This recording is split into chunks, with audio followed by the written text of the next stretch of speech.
welcome to tonight's program on Why Old is Green. I'm Jenny DeRocher, and I'm a librarian in the Archives and Local History Department at the La Crosse Public Library.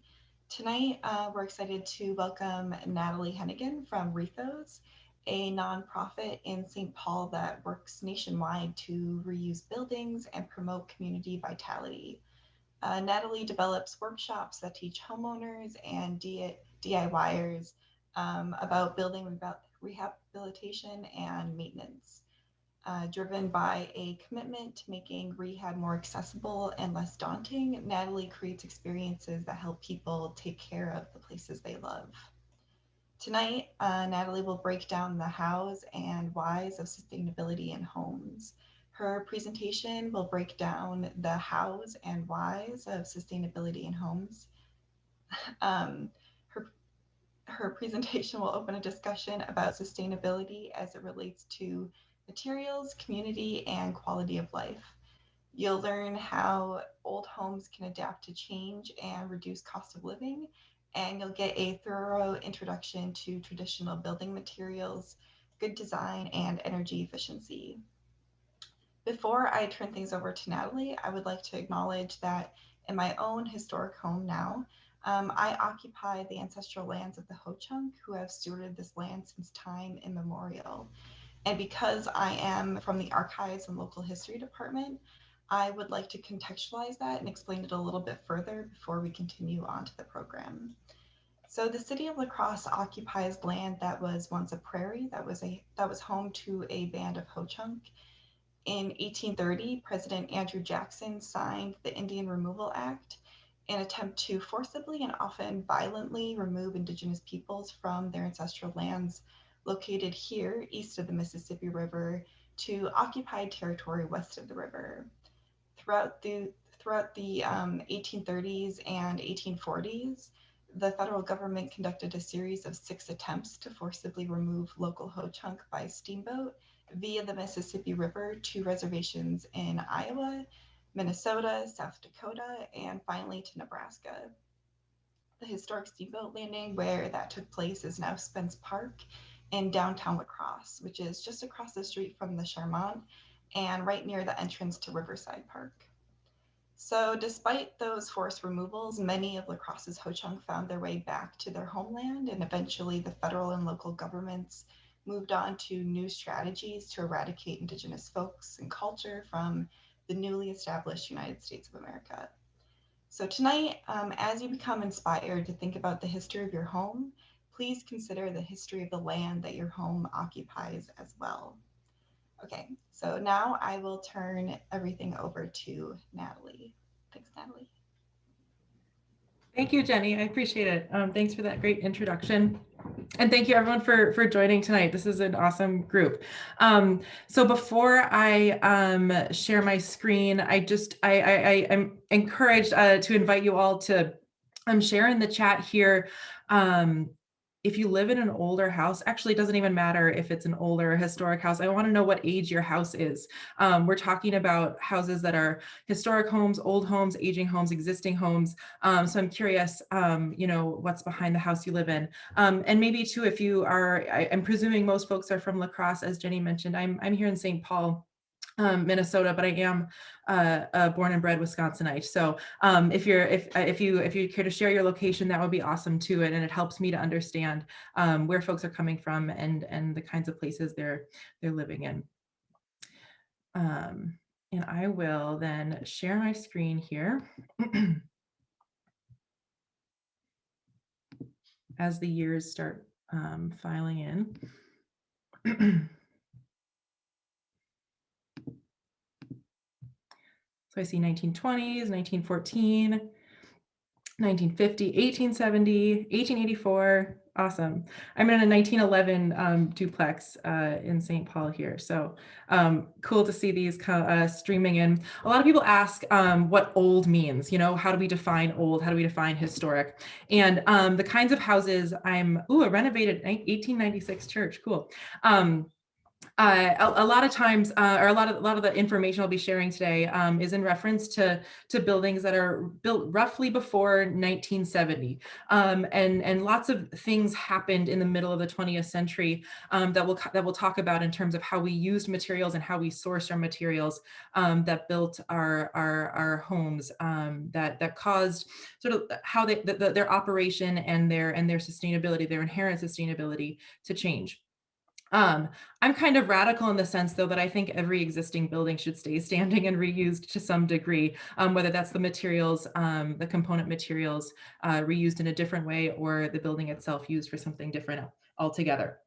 So anyway, I'll dive in. The topic of this, or the name of this talk, of course, is Why Old is Green. And I have to thank folks who kind of came before me and created some of this content. This is actually a version of a class that my organization Rethos hosts pretty regularly, and it's typically a full 2-hour class, and originally designed for real estate agents to teach them about the older housing stock they're working with. And it was created by an architect named Melissa Peer, who lives and works in Minneapolis. And then some of the material was adapted or added by my colleague, Erin Hannafin-Berg, who's the policy director at Rethos.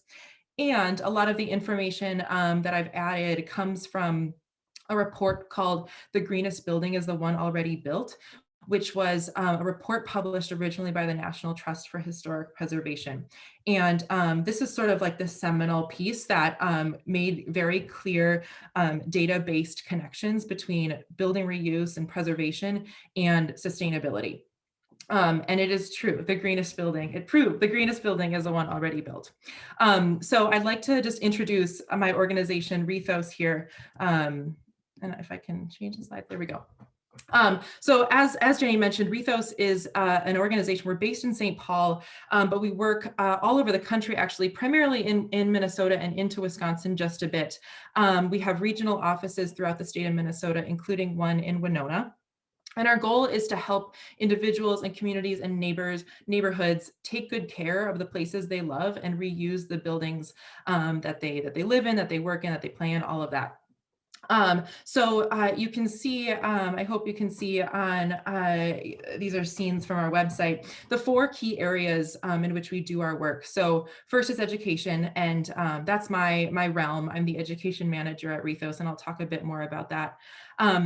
But we work in, we use community engagement as a key method, so of doing our work. We believe that our audience, people and neighborhoods and communities know best what places they want to invest in, what places they care about. And so we rely heavily on the voices and the stories of people in the communities we work. Rural programs, actually a growing and nearly majority of our work happens in rural communities. We are the parent organization of the Minnesota Main Street program, which is actually a national program. La Crosse, I know, is a member as a designated Main Street community in the state of Wisconsin. And we manage Minnesota's program. And this is all about economic and community development in downtown districts. So leveraging the assets of older commercial buildings, often in rural or small towns, and then public policy. So we advocate on the state and national level for the historic state tax, or the historic tax credit, which allows a big or complex rehab projects to happen in a financially successful way, I guess. And we also work in collaboration with folks in the trades, preservation trades, and others in the world of sustainability to advocate for good policy that supports building reuse in all of its forms. So our education program aims to connect homeowners, rehabbers, DIYers to the resources and the skills that they need to tackle rehab and maintenance projects. A lot of our classes pre-pandemic were hands-on, in-person skill building workshops, like the photos you see here on the left is a photo from a plaster repair class we hosted in an old house. On the right is from a masonry repair workshop we hosted up in Duluth. So we teach about windows all the time. Windows, perhaps one of the the most contentious maybe issues of older homes, or perhaps misunderstood. We'll talk about that later too. And we created this program because, you know, we can advocate for preservation, for reuse, for rehab of old structures, but if we don't provide people with the information that they need to do it, especially if they are, eager and ready to do it themselves, then, you know, we aren't doing our work to its fullest extent. So we are really committed to continuously sharing information and connecting people to experts that they need. We also believe that, you know, if we can put these tools and these skills in the hands of our audience, that hopefully down the road, we've educated about 1,000 people a year for the last few years. We're making a positive impact on our collective environment, you know, and it can't be done on our own. And it really is a collective effort to ensure that our older homes stay in good condition and stay standing. We do quite a bit of myth busting too in our program, and that's kind of where this class, this Why Old is Green class, came about. So a lot of people would look at a home like this, a beautiful, if well-worn home. This is in Mankato, Minnesota, and say, you know, this is like a really scary house. It's full of surprises. It's full of uncertainties. It looks expensive and drafty, obviously, and all these things. You know, we really try to make clear connections between sustainability and building reuse. We try to show people how old homes can function to our advantage. And if we understand how they work, then maybe we use them a little bit more intelligently, right? We feel confident in that they're working for us and can possibly avoid big or costly repairs down the road. So that brings us to the topic: how are old homes green? And oftentimes you don't see, you know, the words old and green in the same sentence unless you're talking about paint color, perhaps. But we actually try to make these connections really clear. A lot of the problem is the fact that, you know, we think of green as this. We think of it as new, you know, flashy, lots of glass or recycled, you know, sleek materials, lots of solar panels and stuff. And these are all cool and really green for sure. But green homes also look like this, right? This is a sort of a, you know, maybe obvious or classic example of a modern LEED certified building. So LEED is a certification that you know, building projects can achieve based on their construction methods or energy efficiency targets. But this is also a LEED certified building. This is a 100-year-old school in Baton Rouge, and when it was restored, 95% of the existing structure were maintained. And so keeping all of this good material out of the landfill and using what we already had put energy into what we had already created actually made this eligible for LEED certification, which is pretty cool. So it's kind of about like flipping the script and ensuring that we think of these older buildings, these existing buildings, and all of the good material inside them as part of green building. So I like this definition from the EPA. Green building is the practice of creating structures and using processes that are environmentally responsible and resource efficient throughout a building's life cycle, from siting to design, construction, operation, maintenance, renovation, and deconstruction. So I think it's worth noting too that nothing in this is about newness, right? Or modern technology. Green building can be applied to buildings that already exist. It's also important to note that this is about the full life cycle of a building. Sometimes we think about green building or green lifestyles as, you know, how something operates, right? Like if we have LED lights or low flow faucets or something like that. But we have to consider the full breadth of what it takes to create a building and operate it, and how we, you know, take care of it, use it, throw it away, deconstruct it, or whatever, when we consider its life to be over. A little PSA I'll throw in here: greenwashing. Perhaps, you know, you might have heard about this phrase, which is used to describe, you know, the way we kind of flippantly use the word green or talk about things as being sustainable, natural, eco-friendly, or whatever, without actually, you know, knowing, is that truly the case? And I'm totally guilty of you know, falling into this trap. I think we try to be, environmentally responsible or conscious consumers, but often that means we do it in the easiest way possible. And if that means, picking the dish soap that has the flowers or the leaves on it without maybe doing the research about, is this really, better for the environment? We often fall into this trap, and this is true of how we consider our built environment as well. That also means you can take anything I say with a grain of salt, because I'm just one person, and you can do more research after tonight. Maybe because green is it can be a vague or uncertain word, sustainable is a better choice. So sustainable, the definition here is something that's capable of being maintained at a steady level without exhausting natural resources or causing severe ecological damage. So to me, this means balance, right? It means that we can get what we need, and without putting too much pressure on the resources we're using to create that thing or that product.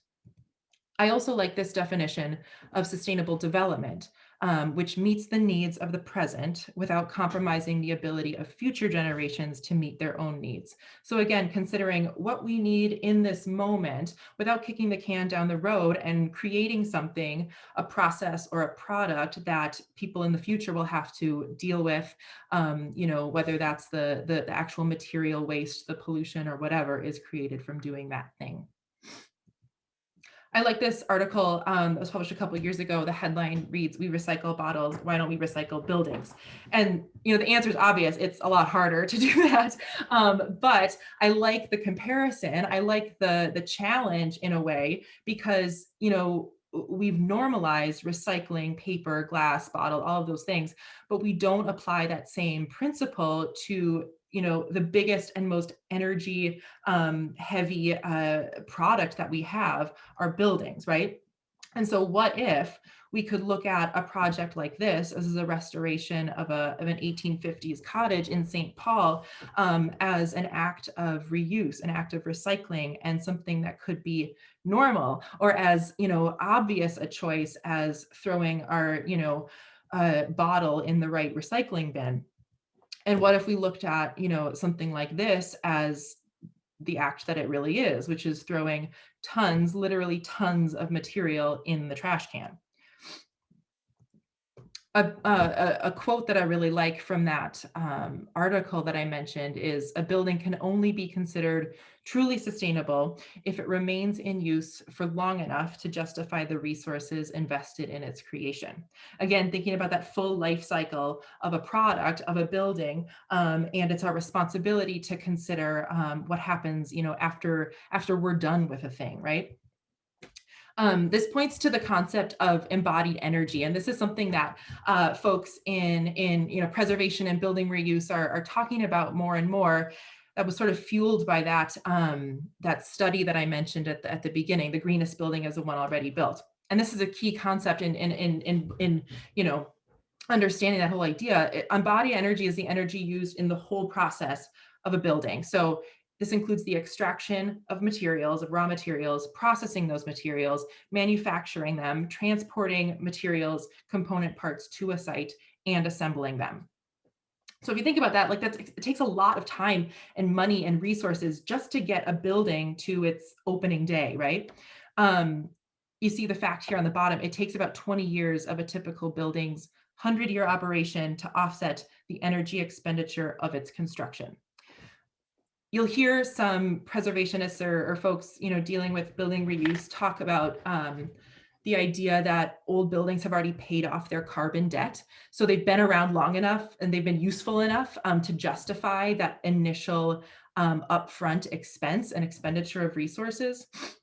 I think it's also important to think about this in terms of new construction, right? We go back to those really nice, sleek looking green buildings. And again, we're sort of conditioned to think, oh, it's green, it's super sustainable, it's solar energy, whatever, all great things. But it has to stick around. It has to be useful for a little bit of time in order to justify, again, that upfront expense of materials, of transportation, of energy, and all of that.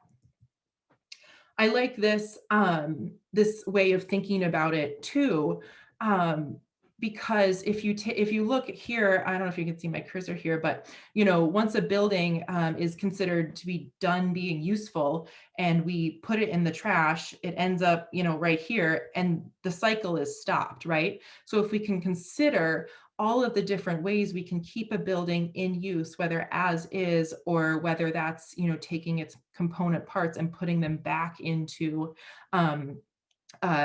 production for some other use, we keep this cycle going. That's the circular economy that folks talk about these days. So I like thinking about it that way too. And yet another way to look at all of this embodied energy that lives inside our home. So this is an example from about a 2,000 square foot house. And so you can see the energy taken to produce the different materials used to build this particular house.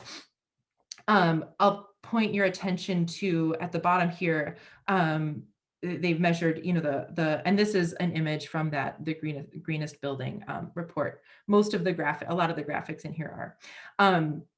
So you see that how we expend the fossil fuel energy in creating this building, almost all of it is used for the manufacturing of materials. So creating that new stuff to go into a house. And so imagine if, we can become better at reusing materials, at extending the life of our materials, and how much of an impact that could have on the energy that we use in our building processes. So this is an important fact, I think. In the United States, building construction and operation is responsible for about 3/4 of all energy consumption and about half of all CO2 emissions. So again, thinking about if we want to make a serious impact in the ways we use energy, we use our energy and our natural resources, tackling this building construction and demolition practices is a key piece of that puzzle.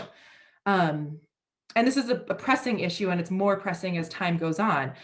In 2012, Brookings estimated that 82 billion square feet of existing buildings would be demolished and replaced in the United States between 2005 and 2030. What is 82 billion square feet? That's about 1/3 of our existing building stock. So just imagine, that 1/3 of your community or 1/3 of your block, even, scale it that way, are gone in a generation, right? And not only are they gone, put in a landfill, but they're replaced with, brand new stuff. And think of all of that pressure we have put on the extraction of raw materials, the manufacturing of those products, and the energy used to build all of that new stuff. Meanwhile, we've thrown perfectly fine materials and homes and such in the landfill. Okay, so this is, oh yes, okay. this photo was supposed to remind me that I'm transitioning.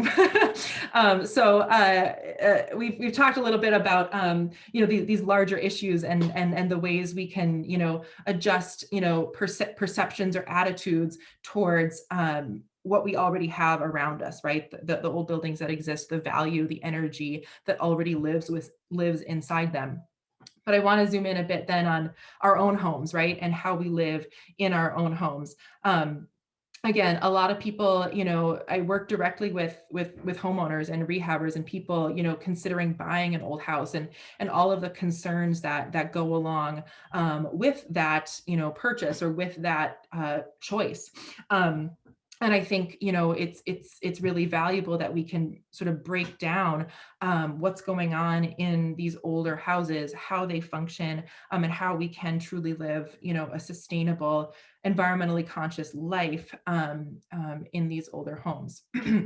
So, we're familiar with the idea of a carbon footprint, right? Our personal environmental impact.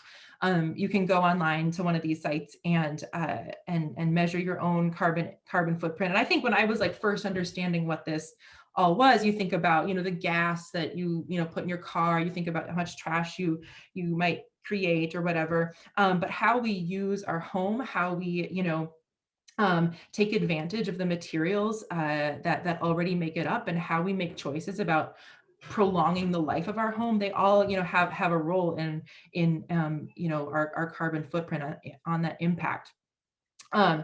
As you see here, you might have read the average United States resident's carbon footprint is about 5 times the global average. So we're not doing so hot there. And then there are little adjustments we can make to our lifestyles for to go in the right direction there.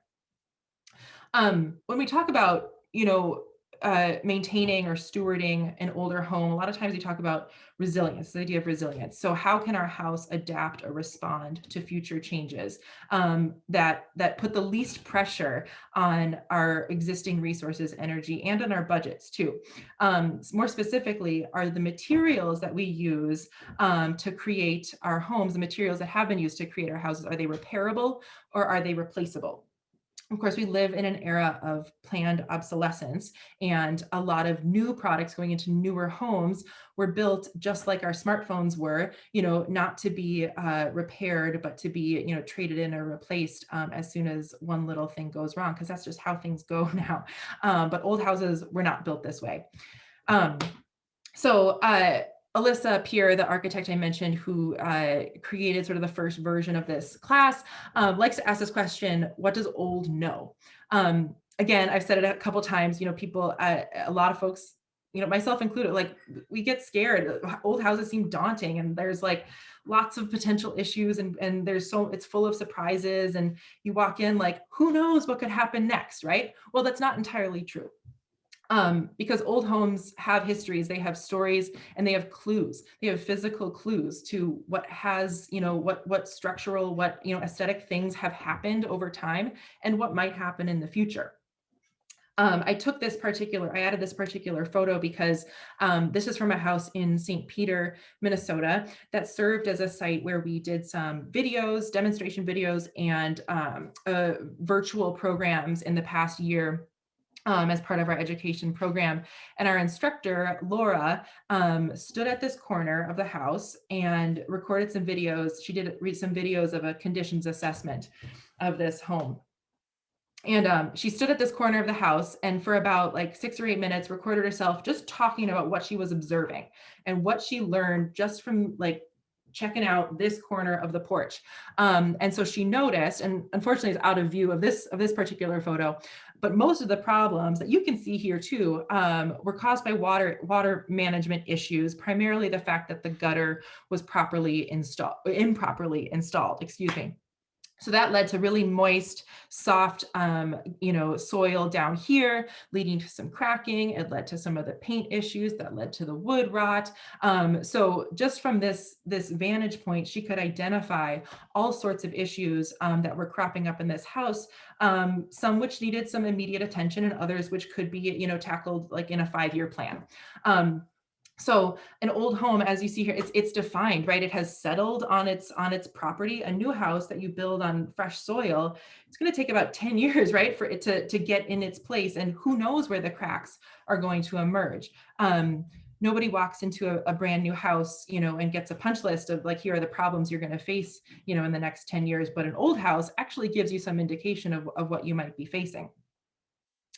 And of course, no home is maintenance free. All of these things take time and skills or expertise or whatever. But I think there is some advantage to playing a little bit of house detective with these older homes. So I'm going to dive in a little bit to common materials found in older homes. And I am by no means an expert in any of these things. I'm not a tradesperson, but I do know that it's, through our education program at Rethos, it's so valuable just to, again, sort of help people understand, help homeowners, DIYers understand, what material they're working with so that they can make informed decisions about repair, potential replacement, and proactive maintenance, especially. So old homes, the material, the good, the bad, and the ugly. The good stuff, I mean, this is the pretty stuff. This is the stuff that we like ooh and ah over in old homes, the hardwood floors, the trim, brick and plaster, tile, old growth wood, and of course the fixtures. And these are often things that have already, perceived value, that have been salvaged over time, that you might be able to go to a reuse warehouse or an antique store and find some replacement parts if, something has been, needs some attention. They're also, key selling points that, it's sometimes sad when you see that, the really nice crown molding or has been taken out of a house, or some cool tile has been removed. So things worth keeping around in an old home, not only to maintain its character, but just to maintain these really high quality materials that have a great deal of value. I'll say a bit about old growth wood. So when we talk about old growth wood, we're talking about the stuff that was growing for hundreds of years in the north woods of Wisconsin and Minnesota, that was cut down and milled and put on trains or boats to build all of our homes, that were built in the late 19th century and through the early parts of the 20th century. This stuff is so dense and so strong, and you can see the comparison here. So on the left, I'm sorry, it's a little blurry, but on the left is a piece of old growth wood, and you can see all of those tight little rings. On the right is a newer, younger piece of wood, and you can see the space in between the rings. And all of that space in between the rings is soft, pulpy wood. And that soft, pulpy wood is really prone to, absorbing moisture. It's prone to pests. And so this old growth wood reduces that pulpiness, creates this really, really strong, durable material. And this wood has been used not just for the framing of our homes, the guts of our walls, but for all of this stuff, all of the floors and the trim and the windows. I mentioned, it's rot resistance, and some people are surprised, to hear that, thinking that, rot happens to things that are old, but it's not necessarily the case. Sure, rot will emerge if there are water issues, but I like to tell the story. I work with a window restorationist in the Twin Cities here, who works directly with homeowners all the time about their window issues. And he'll say that he'll get calls from folks, homeowners, who ask him to help with some rot issues in their windows, and they'll say their house is from the 80s, and he says the 1880s or the 1980s. The 1980s. More often than not, the rot they're dealing with on their old windows is from the 1980s. Again, because we were dealing with, we were using younger wood, not this old growth wood. And the issue is not the fact that, there's a lot of issues at play, I should say. We ran out. We were, quite unsustainable in our deforestation of all of this really high quality stuff, and there came a time when we ran out of this virgin wood, this high quality material, and by the 70s we were experimenting with more composite materials, or mass produced things, things that were just more disposable and replaceable.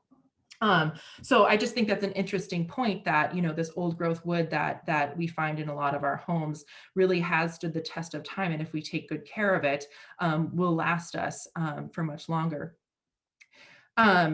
It is, meant to be, it's meant to take on some wear and tear. If you think about, by the time this wood was cut down, it had already survived several hundred, winters. And so it's made to last. I have some photos here from some classes we've hosted. Actually, these are all from the same house. So on the far left are these, beautiful double hung windows, and a student replacing the sash cord there, and those windows were eventually all actually stained or sanded and refinished, and they're working as good as new. And then these photos of this the front entryway of the house. And hardwood floors are designed to be sanded and refinished and sort of given that new life. They're built with quite a bit of thickness to allow for that regular refresh. This project in particular was a little more challenging. The entrance had some linoleum, probably several layers of flooring actually over it, but some newer flooring with that yucky mastic stuff that they had the homeowners scraped up. Definitely a labor of love there, but they, brought it back to life, as you can see on the right, and, just it totally turned around that space using what was already, available to them. So another point about, the quality of wood, the way we used to build homes was using this method called balloon framing. So that's on the right here, in this diagram. And this means that we had, a 2-story stud and sort of suspended our floors in the middle there. And so this, created these 2-story long cavities in our wall. And a lot of people, rightly so, think of the fire hazard that this created, right? It kind of created this like chimney effect, really dangerous in some of our older houses.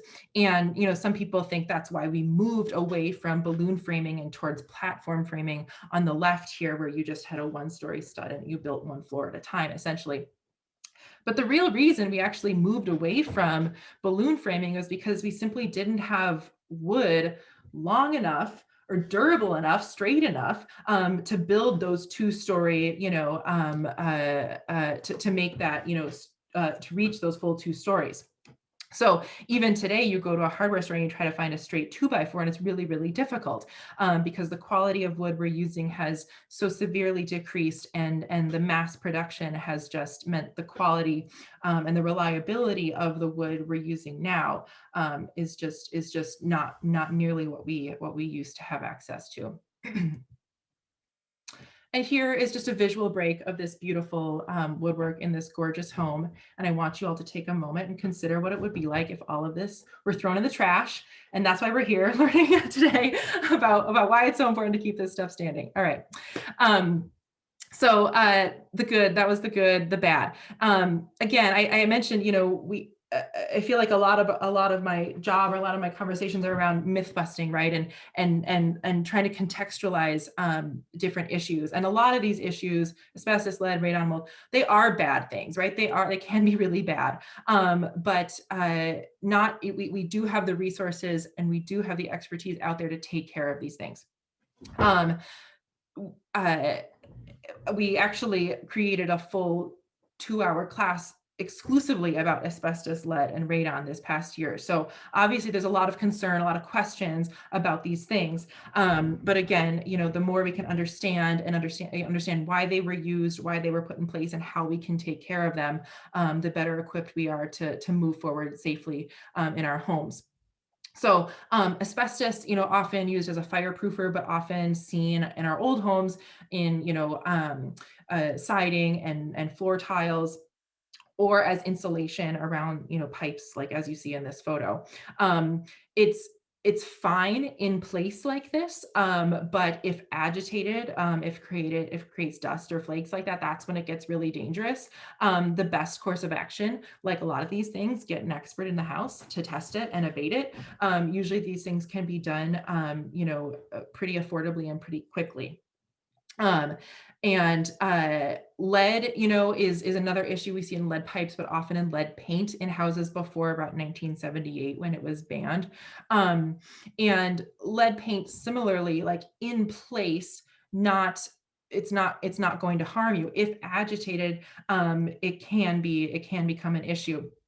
Lead paint was an incredibly durable product. I mean, these were all used for a reason. Lead paint was really, really durable. It would last for a long time until it was done. And that's when it starts to flake off. So oftentimes you might see, lead paint covered up with several other layers of newer non-lead paint. But if that lead paint starts to fail and to flake off, it'll take that new paint with it.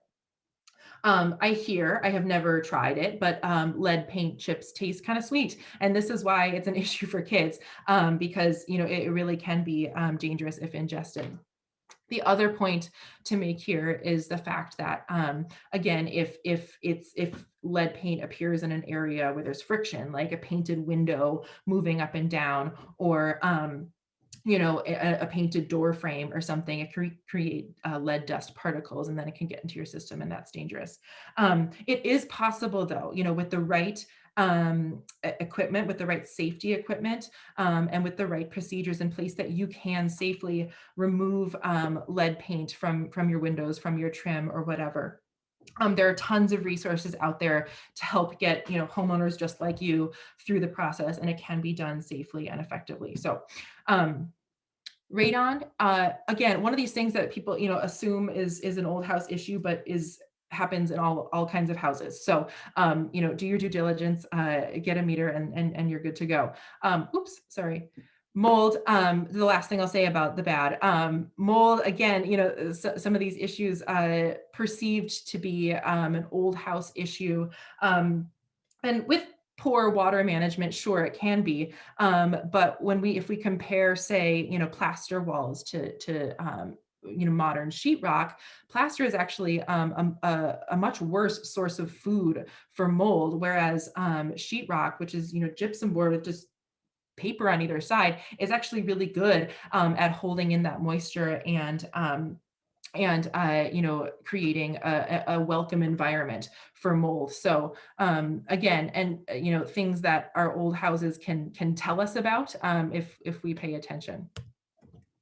Okay, so the ugly, and these are not necessarily inherently ugly things, but maybe things that people think are ugly, but we need to take a closer look. So first of all, what is behind what you see, right? So when you walk into an old house and you kind of like, ugh, what's that? Or that's sort of, who did that? Who made that paint choice or whatever? A lot of things can be changed, can be updated, can be, and I'm sure, a lot of the folks, living in these older homes have made plenty of their own choices and discoveries probably in their older homes. And I'd love to hear about some of the things you've found or changed or whatever. So, perhaps vinyl siding was covering up, nice old clapboard siding, and maybe it was really well protected from the elements for several decades. Carpet, or linoleum covering up wood floors, and again, protecting it from scratches, probably. Sheetrock covering up original plaster, all of these things that can be, investigated and offer a kind of a cool transition for your house, maybe back to what it looked like, or to create something kind of new. I'm not sure about, the common building materials in La Crosse. I haven't spent enough time to know if stucco houses are quite as popular as they are in the Twin Cities. There are stucco houses everywhere here, and it really catches people by surprise. They consider stucco, like a Mediterranean, Southern California, like warm weather material, and are surprised to see it in our cold climate. Perhaps, I think there's an impression too that stucco will expand and contract, with the freeze thaw or something like that. But in fact, stucco is a highly durable material. And it can be effectively repaired or patched or protected if we know how to use it the right way. So stucco is designed to actually take on and expel moisture. It's a cement-based material that's applied on top of usually a metal lath, and behind that metal lath, protecting it from protecting the wall cavity, I should say, is a rain barrier, is a sheathing. And so while the stucco itself can take on and release moisture, that sheathing is actually the water barrier to ensure that the wall cavity doesn't get wet or get moldy. So a big issue we're seeing now is people want to paint their houses. They want to paint them, a cool new color or whatever, but that paint traps some moisture inside. And it actually leads to some really serious issues. So this gets back to my point about understanding, how our old homes function, how the materials within them or, on the outside of them work best, and how we take good care of them so that we can avoid those, really costly overhauls or repairs down the road. I'm going to take a drink of water before I talk about windows, because there's so much to say about old windows. And I'd love to hear if anybody has tackled some window repair projects, or, in their older homes. Windows, as I said, probably one of the most, like, I don't know, controversial things about older homes. Again, I work with a lot of real estate agents and homeowners who will walk into an old house. It's drafty, replace the windows. Easy, done. And the topic sentence of the next 15 minutes is don't repair, or don't take out your old windows, right? We can think about, old windows in terms of their energy, possibilities. And it is true that if your old window is not operating to its highest capacity, you can make, relatively easy or inexpensive repairs, upgrades to those windows, and they can be nearly as, or just as, energy efficient as, brand new replacement windows. A lot of numbers and words here, but the way we measure how good a material is at insulating, or at stopping the transfer of heat, is through R values. So an R value, higher the R value, the better a material is at blocking that, insulating and keeping that heat inside. You might also see U values if you're looking at windows. So U value is just the inverse of the R value. So if you think about, the window as like a hole in the wall, nothing there, that's an R value of 0. One old window, single pane old window, has an R value of 1. An old window with a nice, new storm window sealed on the outside, that's an R value of 2. So double, awesome. And then a brand new window, so like double pane, low E, argon, glass, fill, whatever, with the storm, has an R value of 2.86. So it is better at insulating that area of your wall, but not that much better. And it's not that much better, especially when we consider the R value of the walls on either side, which is about 13.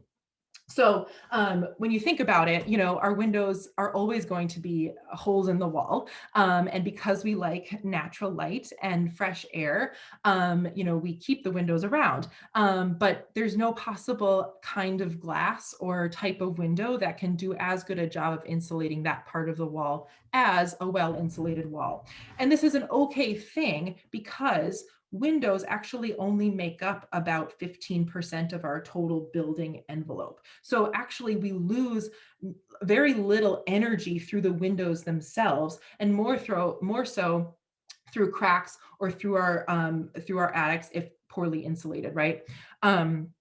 So when we think about the greatest, the biggest bang for our buck, it comes with well insulating our walls and our attics first, without even, touching, the old windows that might be, drafty or inefficient or whatever. Here's just another way of looking at this. On the far right is an example of fully replacing an original window, and again, throwing them in the trash, right? With a brand new low E double pane, window unit that costs about $550, probably a low ball these days. And sure, it will save you some money. That window unit will be an upgrade, but given the cost of that window, it'll take you 240 years for the energy savings of that window to pay for the window itself. On the far left here, we have, a tuned up, fixed up original window with a nice storm. Also saving you some money. It is an upgrade, and it'll only take you about 4.5 years to pay back, that window. So couple different ways of understanding or visualizing this issue. And so if you do, tackle upgrades to your windows themselves, it's great, because old windows are made to be repaired and not replaced. Old windows, wood windows, are made of simple component parts. You can take out your window and put it on your workbench and take it apart and put it back. It's made of, obvious materials, wood and glass and rope and putty. And like I mentioned earlier, the materials and the products that we put in our homes now are, digitized, mass-produced things. Our new window is not made of component parts. It's made of, it's full of all sorts of different little, little pieces that are not designed to be easily repaired. So, you can go to the hardware store and get most of the tools that you need to tackle a window repair project. You can purchase the supplies you need quite easily, quite inexpensively. And yeah, it takes, a bit of maybe learning, a little practicing, the guidance of an expert perhaps to walk you through it. But thankfully, they're also pretty forgiving. You can reglaze as much as you need. And you can repair, or you can replace a broken pane of glass. So things are kind of working in your favor here. There are also lots of contractors, and experts out there who do know how to do this stuff too. I don't think there are quite as many as there are new window salespeople. So you might have to, wade through the muck to get yourself to the experts you need, but they are out there. And I am going to check the chat because I saw it kind of lighting up when I started talking about Windows, and I just want to make sure that. Oh, okay. Yeah. Oh, thanks for clarifying. Thanks for everybody. I'm sorry, I'm just taking a chat pause. Thanks for clarifying about the stucco. Yep, trapping the moisture inside. Yeah, same with brick. And Vicky, I think somebody on this call might know, I can't remember the name. I did meet someone who would repair historic windows in La Crosse, and maybe we can follow up with that at the end of class, but I think we can get that information for you for sure. Okay, awesome. Let's see. Oh, and here's another image of teaching people about old windows. So I've talked a lot about all of these different materials and how we, can use them well, can use them properly, can maintain them and repair them, and extend their life. And I think it's important to consider the deconstruction world too. So deconstruction is an alternative to demolition of properties.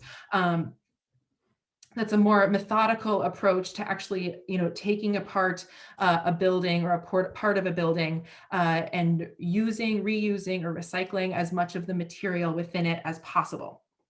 So, this is, an excellent alternative to just trucking everything to a landfill, but of course it is much more labor and time intensive.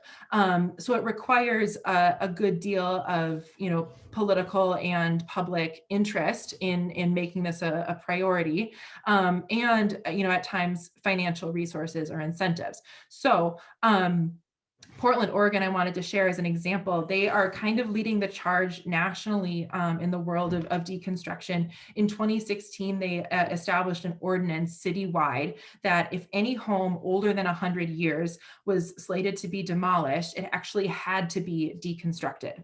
And so this mandate generated the creation of all of these different deconstruction agencies and contractors, and sort of like single-handedly fueled this whole industry within Portland, leading to, of course, then a robust option of salvage shops and driving the reuse of these materials and getting some of these materials back into mainstream use as well.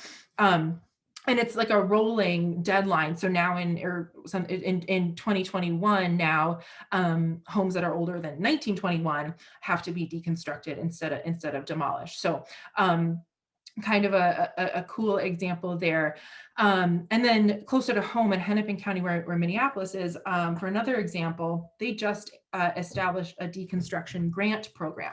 So public, private, anyone, if you're doing a remodeling project or demolishing a building, but want to choose, deconstruction, or want to salvage as much of that material as possible, get it back into the world, they offer grants to help offset some of those costs of hiring a deconstruction contractor to do that work. So I know also I did a little digging. I think Habitat in La Crosse has a program called the Reclaim program, and perhaps folks here know much more about that than I do.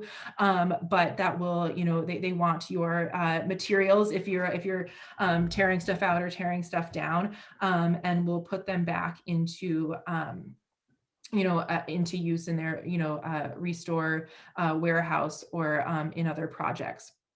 I also encourage you, if you're interested in just learning more about the world of deconstruction, there's an organization called Better Futures that trains folks in deconstruction work, and then, hires out their crews for deconstruction projects throughout Minnesota.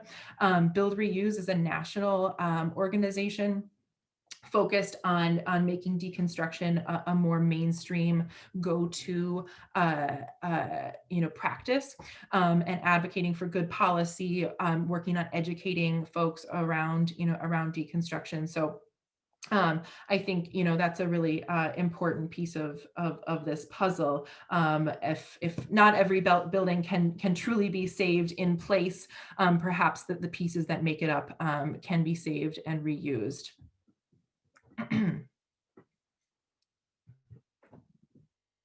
So another fun, not so fun fact, the EPA estimated that 600 million tons of C&D is construction and demolition, C&D debris were generated in the United States in 2018, which is more than twice the amount generated by municipal solid waste. So again, I've made this point, half a dozen times by now, but if we think about areas where we can make the greatest impact, we have to look at the places where we are most negatively impacting our world right now.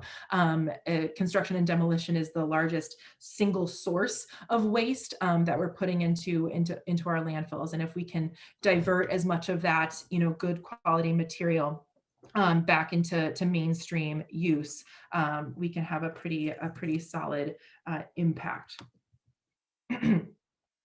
I'm a historian at heart, and so I do like to contextualize things too. And I think it's important to note that deconstruction is not a new concept. We've been doing that for a really long time, most of built human history, I guess. And, demolition became the norm after World War II or so. And this is as mass production was on the rise, especially mass production of building materials, when it was easier and cheaper to just tear something out and start all over, get something brand new. And our consumer culture was on overdrive then, right? Like we wanted the new thing, we wanted the latest and greatest, and reuse wasn't so, cool anymore, or if it ever was at the time, but certainly not the thing to do. And architectural salvage maintained kind of as a, boutique industry. And I think this is still how we sort of see it in some areas, where we can go to, antique store or a salvage shop and get a really cool old fixture or a piece of furniture or something, but it's not necessarily our go-to for building materials, right? And then in the 1990s, we started seeing reuse centers and deconstruction agencies popping up. And hopefully, my hope is that reuse is back to being sort of the norm, if some of these incentive programs and policies on city or state levels can become more and more common. I think that would be a really awesome next step. Okay, so I'm going to check the chat once more. We can move on to the next. Oh, awesome. Thank you for sharing that, David. Awesome. Glad to hear David restores windows. Everybody talk to David about your windows. And Anita, thanks for sharing that you replaced your sash cords. I'd love to hear more. Awesome. Okay, so for the last little chunk of time, we've talked a bit about, the big picture of reuse and sustainability as it relates to older homes. We've talked about the materials themselves and how we extend the life of the materials.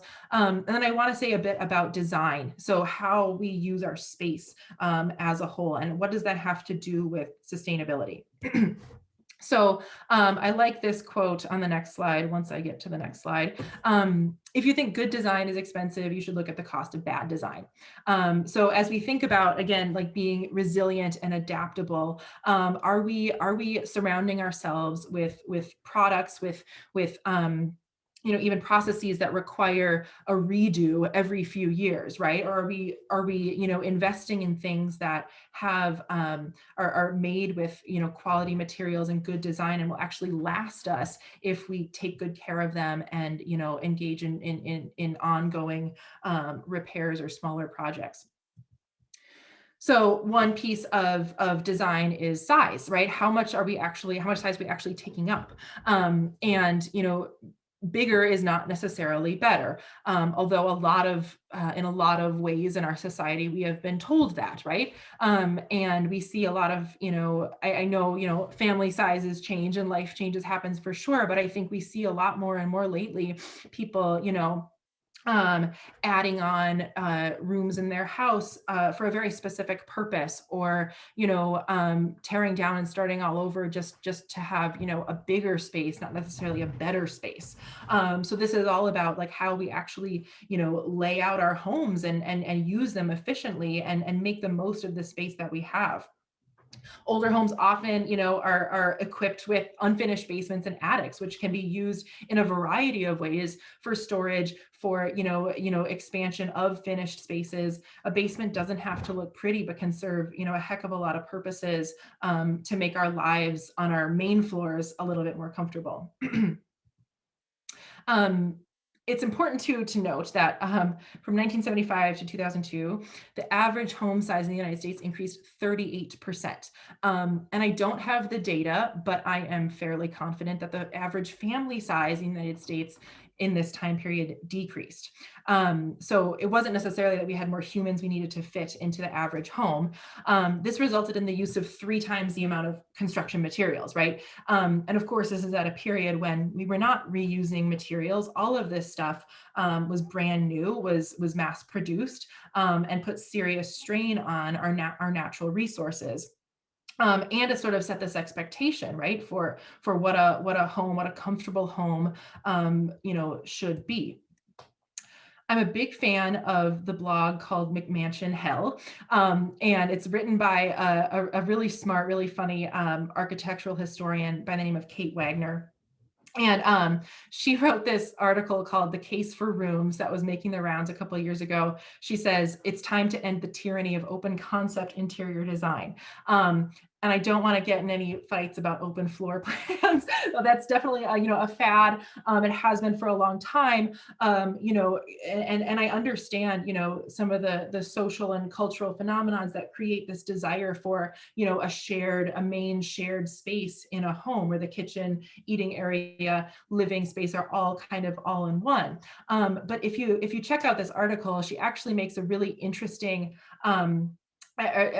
makes a really interesting point about why our homes were designed the way they were, why rooms were placed in different parts of the house as they were, why it's actually probably really good for our physical and mental health that our kitchens are separate from the rest of the house.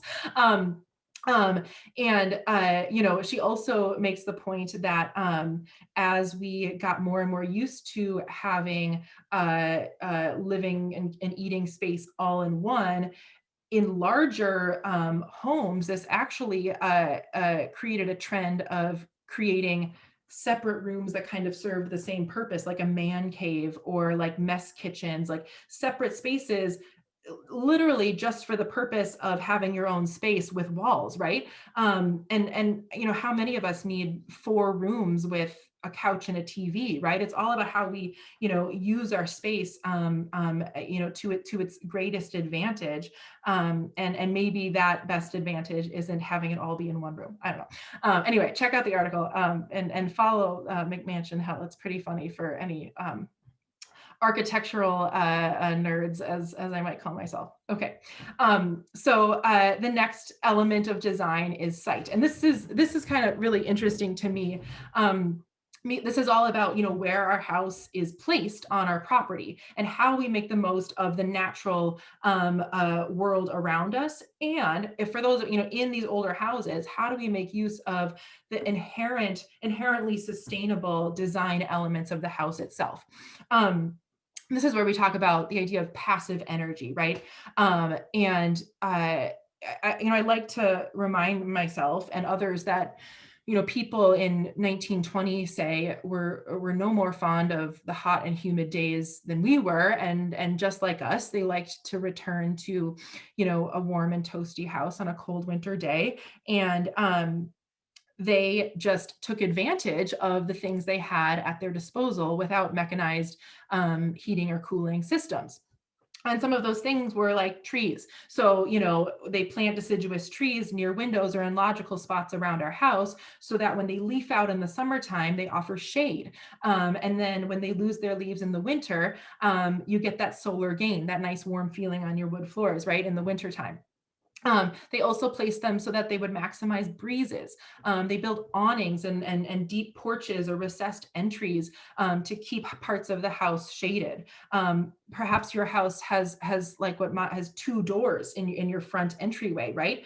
To sort of trap that cold air when you first walk in the door. And sometimes we forget to close that second door, but when we do, it actually makes a really significant difference in the comfort level of our main living space. Windows, back to windows, of course, I'm sure many of with these double hung windows, the upper sash is supposed to lower as easily as the lower sash is supposed to be raised, right? Oftentimes with, years of not being used or being painted shut, those upper sashes are stuck.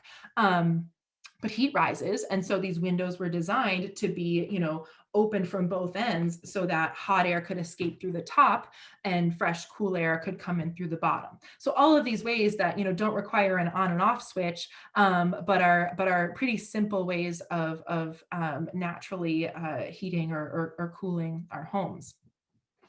You can go to treebenefits.com and see the benefits of trees in your yard, or perhaps if you're planting new trees, could make a great decision for homeowners, in future generations.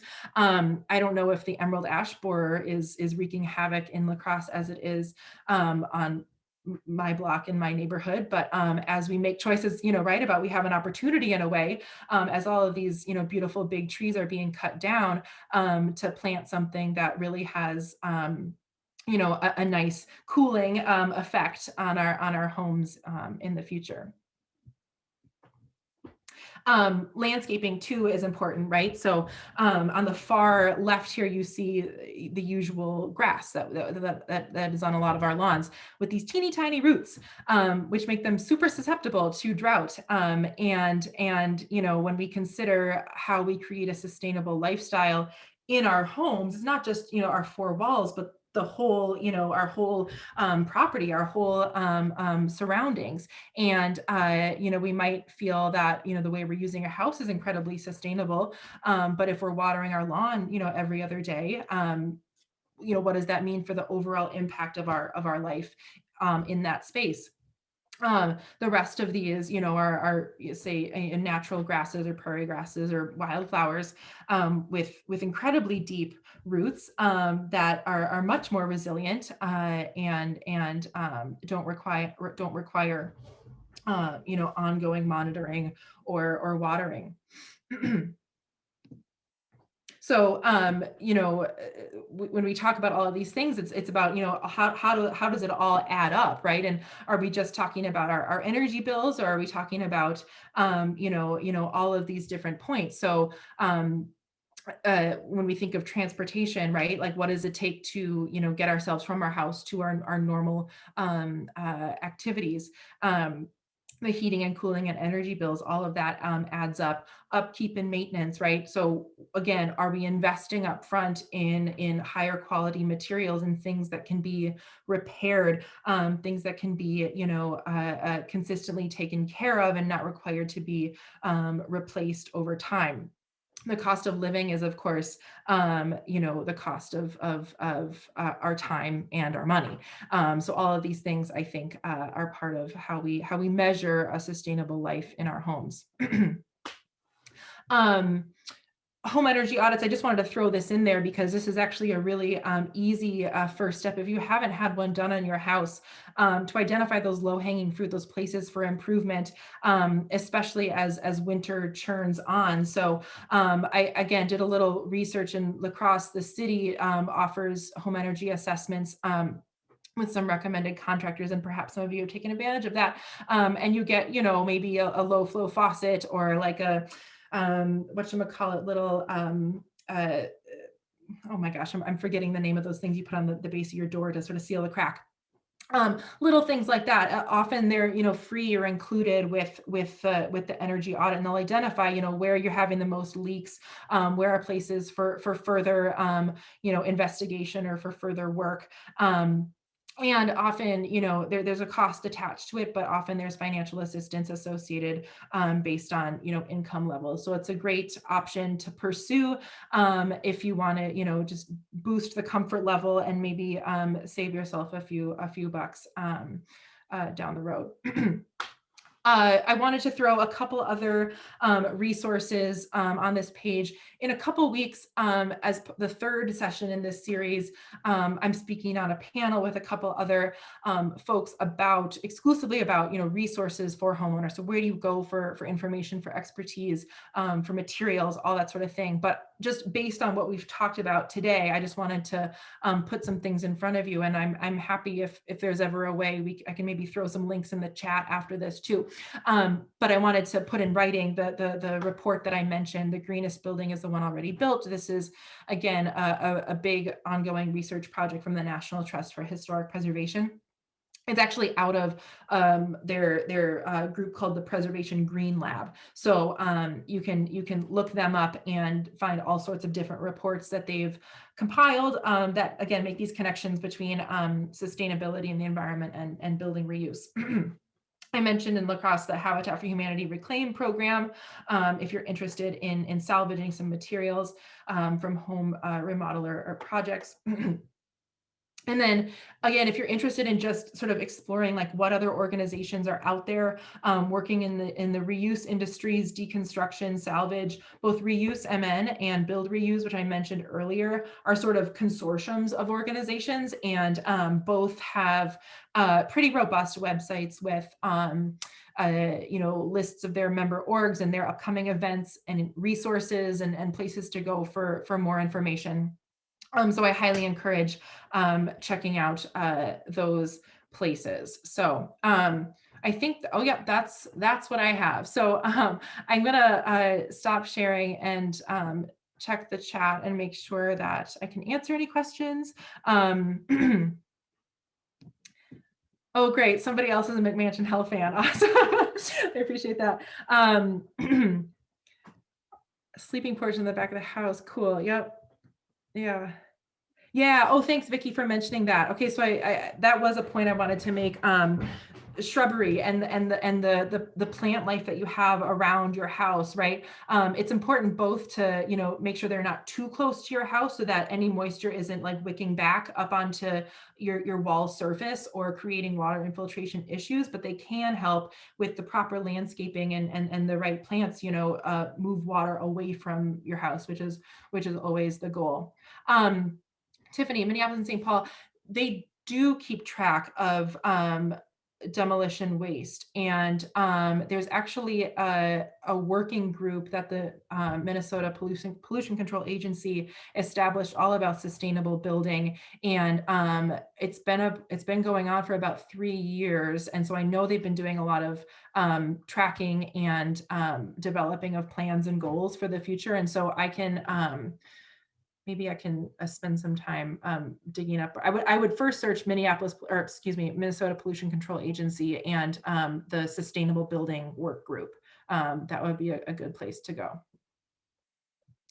Yeah, everyone's suffering from the emerald ash borer. Thanks.